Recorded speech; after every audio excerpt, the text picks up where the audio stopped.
samahan nyo akong mag-ihaw. Tignan mo, Mi. Pipilik mata ko. Nasa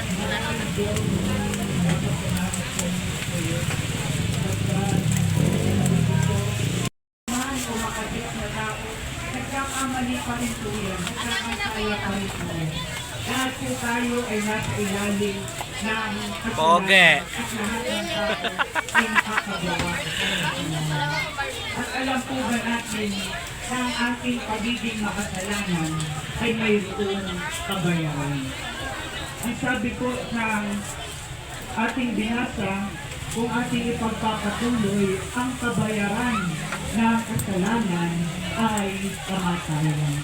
Kaya, ang pagkakasala po ng isang tao, yan ay may kabayaran. At ang kabayaran sinasabi, bakit kailangan Si nanay. tayo ng ating Panginoon? Sapagkat bilang mga makasalanan po, may kapangamakang darating sa atin. Bilang makasalanan po, Iinumin daw yan ni nanay, bubuksan mo lang. Hindi sa'yo yan. ang gusto ng Diyos ay huwag mangyari sa atin. Alam niyo po ang gusto ng ating Panginoon.